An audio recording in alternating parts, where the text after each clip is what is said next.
भारत किसी के पीछे नहीं कहेगा और कोई ऐसा भी नहीं हो सकता कि भारत को कोई डॉलर फेंक दे या कोई पैसा दे दे और भारत उसका पिछलग्गू हो जाए। तो ना तो ये पहले था दोस्तों, और इस चीज को लेकर के ऐसा नहीं है। जो भारत की जो स्ट्रैटेजिक ऑटोनॉमी वाली जो कॉन्सेप्ट रही है ना, उसको कभी भी अमेरिका ने पसंद नहीं किया।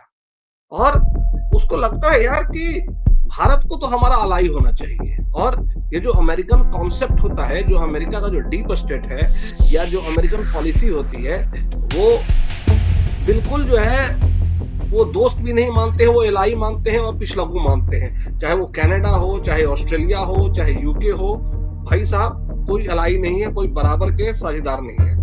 उनको लगता है भारत यार इतना गरीब देश है, उसका पर कैपिटा इनकम हमारे सामने कुछ नहीं है। अमेरिका इतना बड़ा सुपर पावर है। आज भी अमेरिका भारत की तुलना में अमेरिका का जो जीडीपी है, जो उसकी ताकत है, कम्प्रिहेंसिव नेशनल पावर है, वो कई कई गुना ज्यादा है। उसके बावजूद ये भारत हमारी सुनता क्यों नहीं है? ये अमेरिका की जो पीड़ा है ना, वो आज से नहीं है, शुरू से है। इसीलिए वो जो है हमारे देश में जो आसपास के जो पड़ोसी मुल्क है, जैसे पाकिस्तान हो या फिर बांग्लादेश हो, चाहे श्रीलंका हो, चाहे चीन हो, चाहे कुछ भी हो, यहाँ हो वहां हो, कभी सैंक्शन लगा दिए, कभी कुछ कर दिए।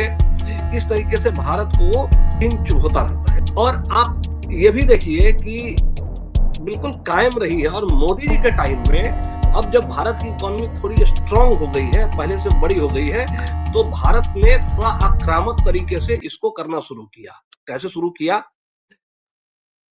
आप कोरोना को याद करो दोस्तों।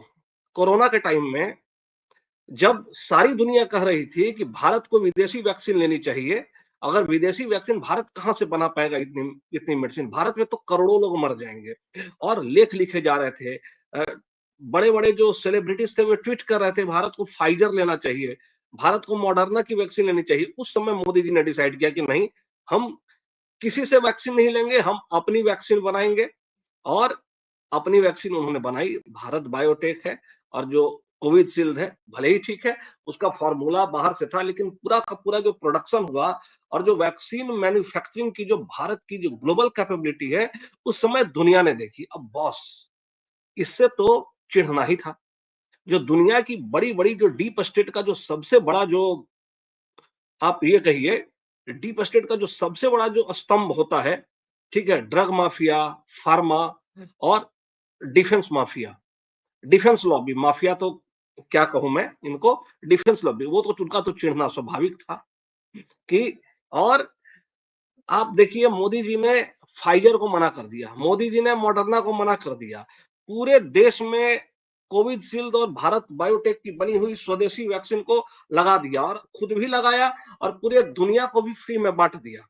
इससे भारत की एक सॉफ्ट पावर बढ़ी, भारत का जो एक स्ट्रैटेजिक इम्पैक्ट था वो बढ़ा। अब दूसरी बात देखिए, आप इसको देखिए, भारत ने कहा, रूस ने, अमेरिका ने कहा तुम S-400 डिफेंस सिस्टम रूस से मत खरीदो। भारत ने कहा हम तो खरीदेंगे, आपको जो करना है कर लो जी, हम कैटसा लगा देंगे, तो लगा दो, देखते हैं। उसके बाद ये हम, अमेरिका कहता है कि नहीं, अब ठीक है, हम कैटसा नहीं लगाएंगे, हम भारत को छूट देते हैं। अब उसके बाद देखिए दोस्तों, यूक्रेन और रूस की लड़ाई होती है। यूक्रेन और रूस की लड़ाई में अमेरिका ने कहा कि तुम रूस का साइड नहीं लेते हो, लेकिन रूस की भर्त्सना क्यों नहीं करते हो, रूस को क्रिटिसिज्म क्यों नहीं करते हो। भारत ने कहा हम नहीं करेंगे जी। क्यों? क्योंकि रूस हमारा इतना पुराना रिलायबल भरोसेमंद दोस्त है, हम अपने दोस्तों को थोड़े ही छोड़ते हैं। तो अ, तो ऐसा कोई भी मौका नहीं हुआ जिससे कि भारत ने अमेरिका की बात मानी हो, अमेरिका के हितों पर बल्कि हमेशा ये चुट करता रहा। और तो और रूस से इतना तेल खरीदा इन इन इन इन गुज्जू भाइयों ने। मैं तो कहूंगा ये जो गुजराती हैं, ये तो बिजनेस में बड़े तेज होते हैं ना। भाई साहब, आपने रसिया पर प्रतिबंध लगाया और रसिया से भारत ने तेल खरीदा। और दोस्तों, औने पौने दाम पर खरीदा, बिल्कुल उस समय रसिया को जरूरत थी। तेल खरीद करके यहाँ पर रिफाइन किया और रिफाइन करके यूरोप को भी बेच दिया तेल। और इतना तेल बेचा कि वो यूरोपियन यूनियन का सबसे बड़ा ऑयल ट्रेडिंग पार्टनर बन गया। सऊदी अरबिया को उसने पीछे छोड़ दिया। और अंधा पैसा कमाया। तो अब ये जो चीजें हैं ना दोस्तों, ये चीजें अब अमेरिका कुछ बोल नहीं पाता। और जो डेमोक्रेटिक डिस्पेंसेशन है अमेरिका का, वो बिल्कुल भी पसंद नहीं करता है। अमेरिका को इनफैक्ट जो दुनिया में कोई भी जो नेशनलिस्ट सरकार होती है, वैसी सरकार जो अपने देश के बारे में सोचे, जो अपने नागरिकों के बारे में सोचे, अमेरिका कभी भी उसको पसंद नहीं करता है। मैं उदाहरण देता हूँ, आप लिबिया को देख लो। लिबिया में जो कर्नल गद्दाफी थे, आप में से बहुत लोगों को याद नहीं होगा, वो एक बहुत ही सुलझे हुए नेता थे और वो अफ्रीका के एक बहुत बड़े लीडर के तौर पे इमर्ज कर रहे थे और लिबिया एक काफी प्रोग्रेसिव कंट्री माना जाता था दोस्तों। और लिबिया के अमेरिका से भी अच्छे संबंध थे, लेकिन कई सारे मसले ऐसे हुए कि जब अमेरिका ने कर्नल गद्दाफी को कहा कि तुम जो है अपने तेल पॉलिसी को थोड़ा सा चेंज करो अमेरिका के फेवर में, अमेरिकन कंपनियों को फायदा पहुंचाओ, कर्नल गद्दाफी ने कहा नहीं करते।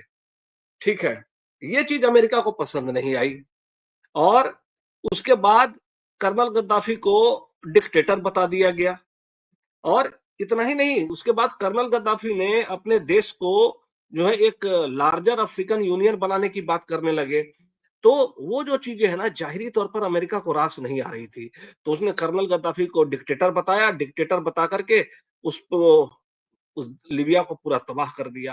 तो दोस्तों, अमेरिका तो एक ऐसा कंट्री है ना कि ये दुश्मन का तो दुश्मन है ही, लेकिन जो उसका दोस्त है ना, दोस्त वो उसका भी दुश्मन है।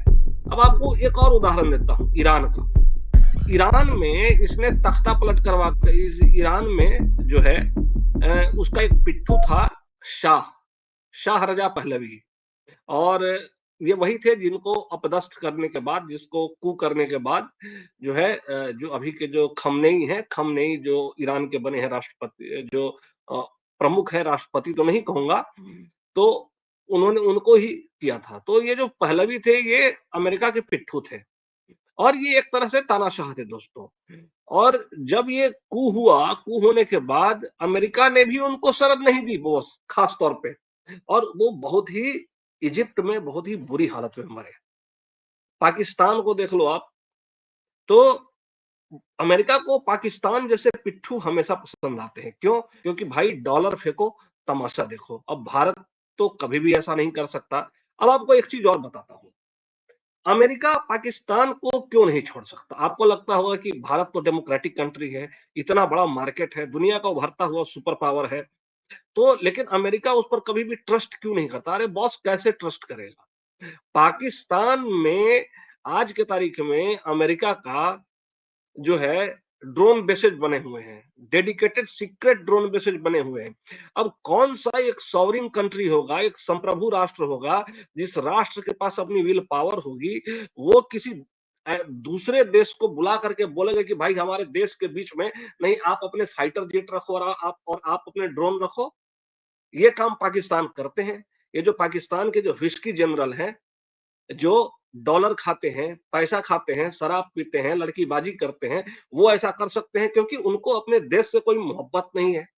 उन्होंने देश को बिल्कुल कोई भी पाकिस्तानी जनरल बनता है तो उसके दिमाग में बस एक ही चीज़ होती है, बस पाकिस्तान को और अपने देश को लूटो, खसोटो और उसके बाद बॉस एक ड्यूअल पासपोर्ट होता ही है उनका, अपने बेटे को अमेरिका में सेटल कर दो।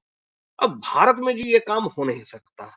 तो अब आप ये बताओ कि भारत को अमेरिका कैसे पाकिस्तान के ऊपर सपोर्ट करेगा? तो हाँ, मैं थोड़ा-सा भटक गया था। तो अभी ऐसा क्या हुआ, तो जब ये चीज़ें भारत नहीं कर रहा था, तो अमेरिका बिल्कुल किलस गया भीतर से, कुछ बोल पा नहीं रहा था, किलस गया भीतर से। तो इसने क्या करा कि जो भारत का जो फाइटर जेट प्रोग्राम है, तेजस मार्क 1 और तेजस मार्क 2, उसके लिए भारत के पास अभी जो उसकी जेट इंजन होती है, वो बनाने की कैपेबिलिटी नहीं थी। तो तेजस मार्क 1 के लिए जो है F404 जो इंजन थे, वो चाहिए होते हैं और तेजस मार्क 2 के लिए F414 जो इंजन होता है, वो चाहिए होते हैं। इसके लिए बाइडेन प्रशासन और भारत के बीच में एक डील हुई थी कि हम इसको देंगे। लेकिन चूँकि अमेरिका को पसंद नहीं आ रहा था और अमेरिका को लग रहा था कि बॉस ये तो हमारी कुछ भी बात नहीं मान रहा, तो चलो इसकी थोड़ी बाँह मरोड़ते हैं। तो उसने इंजन देने से मना कर दिया। और लगातार आप देखिए बांग्लादेश में कू करवा दिया, उसके बाद मणिपुर में हिंसा होने लगी। इन सब में बॉस खालिस्तान में पन्नून को उसने देखो कि किस तरीके से किया। तो लगातार वो एक के बाद एक करके ऐसे-ऐसे स्टेप्स उठाने लगा, जो भारत के हित में नहीं थे, भारत को परेशान करने वाले थे, भारत के आंतरिक जो सुरक्षा है उसको प्रभावित करने वाले थे। तो बॉस ऐसा है कि अब भारत कोई छोटी-मोटी हस्ती तो है नहीं। भारत कोई वैसा पाकिस्तान जैसा या बांग्लादेश जैसा तो है नहीं जिसके पास अपनी कोई हैसियत ना हो। तो भारत बखूबी जानता है कि ये तो चाणक्य का देश है, ये कौटिल्य का देश है, ये विदुर का देश है, जहाँ पर ये कृष्ण का देश है, जिनके लिए जिन्होंने छल करके और अपनी स्ट्रैटेजी से महाभारत जैसे बड़े युद्ध का रुख बदल दिया। तो बॉस तुम किस खेत की मूली हो? बस बोला बॉस अभी रुको बताते हैं तुमको। तुरंत चाइना से अंदर खाने में डील होने लगी। उधर चाइना तो परेशान था ही बॉस, क्योंकि उसकी तो हालत खराब हो रखी थी। कोई भी जो देश था उसका दोस्त रह नहीं गया था। यहाँ तक सबसे ज़्यादा जो उसको स्पूक हुआ, चाइना जो डरा इस बात से कि नॉर्थ कोरिया ने बिना उससे पूछे पूछे हुए 15,000 सैनिक रूस में भेज दिया। अब अब जो है चाइना जो है उत्तर कोरिया को, नॉर्थ कोरिया को तो अपना क्लाइंट स्टेट समझता है कि हम जो कहेंगे वो करेगा। मैं कहूँगा भौंको तो भौंकोगे, मैं कहूँगा काटो तो काटोगे, लेकिन ऐसा तो किम जोंग उन ने कुछ किया नहीं, बॉस कुछ पूछा नहीं शी जिनपिंग से और एकदम सीधे एकदम रसिया के साथ मिलकर के 15,000 सैनिक रवाना कर दिए। उधर फिलीपींस भी आँखें तड़ने लगा और डोनाल्ड ट्रंप के आने के बाद तो उसकी हालत और खराब हो गई। ऐसे में उसको लगा कि बॉस भारत के साथ लड़ाई झगड़ा आगे बढ़ाने में बहुत फायदा नहीं है। भारत दुश्मन तो है, लेकिन 10 साल तक कम से कम उससे बच करके ही रहना चाहिए। 10 साल तक हम किसी तरीके से युद्ध टालें और भारत को मिल-मिला करके रहें, जिससे कि जो है कम से कम इस फ्रंट पे मैं सिक्योर रहूँ और मेरा जो मेन स्ट्रैटेजिक फोकस है ताइवान के ऊपर, वो ताइवान के ऊपर रखें। तो बॉस सबसे पहले देखो अब जो है अजित डोभाल साहब गए हैं वहाँ पर और वहाँ पर उनके लिए बिल्कुल चाइना में जो है रेड कार्पेट बिछा दिया गया है। अजित डोभाल ने कहा कि अ, वांग यी ने कहा कि आपको क्या चाहिए? कैलाश मानसरोवर जी डन। नाथुला खोलो, रूट को रिवाइव करो, फिर से ट्रेड शुरू करो, जी डन। आपको फ्लाइट शुरू करो, डन।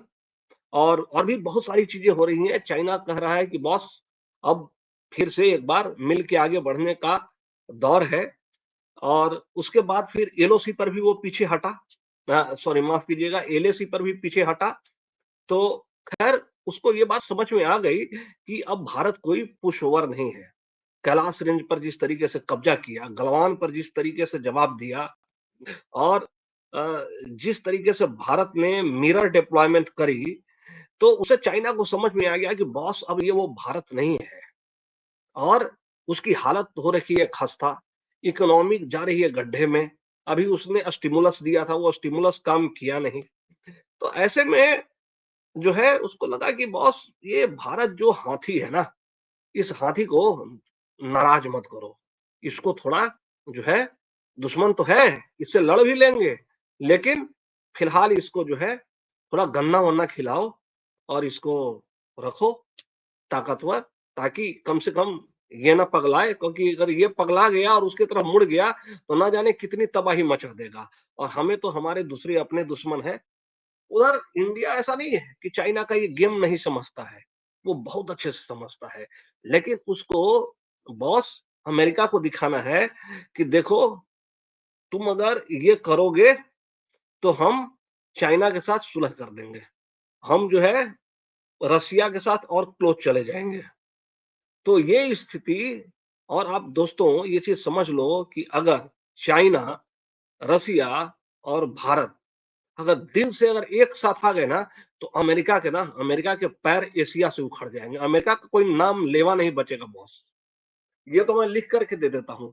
आज की तारीख में अमेरिका की इकोनॉमी, अमेरिका की मिलिट्री की वो ताकत नहीं है कि भारत, चीन और रूस, भारत अगर चाह ले तो जो इंडो पैसिफिक है, इंडो पैसिफिक में अमेरिका अपना दबदबा कायम कर लेगा। अगर उसको चाइना पर कंट्रोल रखना है, तो भारत को कम से कम अपने पाले में तो रखना ही पड़ेगा। अब अब बाइडेन प्रशासन ने तो इतना डैमेज कर दिया है कि अब उसको देखते हैं कैसे रेक्टिफाई होगा। लेकिन अच्छा, मैं जब ये कह रहा हूँ कि चाइना है, तो ऐसा नहीं है कि चाइना पर बहुत ट्रस्ट करना चाहिए। चाइना बॉस एक बहुत अनरिलायबल कंट्री है। लेकिन हमारा तात्कालिक दो इंटरेस्ट क्या है? हमको अभी क्या चाहिए?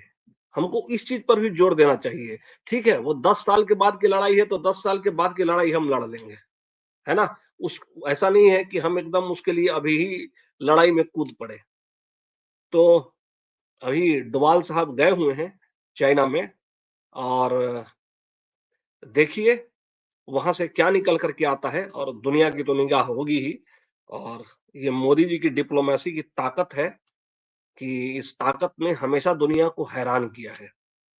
चाहे वो पुतिन के साथ हो, चाहे वो शी जिनपिंग के साथ हो।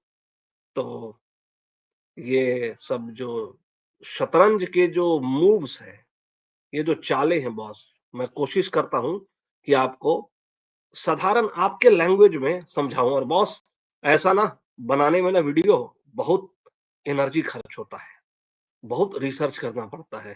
तो कम से कम इतनी मेहनत तो आप कर लो यार, कि हमारा जो है चैनल सब्सक्राइब कर लो और बेल आइकॉन दबा दो, ताकि हमें थोड़ा उत्साह मिले, भरोसा मिले, और हम आगे भी इस तरह के वीडियोज़ बनाते रहें। नमस्कार दोस्तों, धन्यवाद।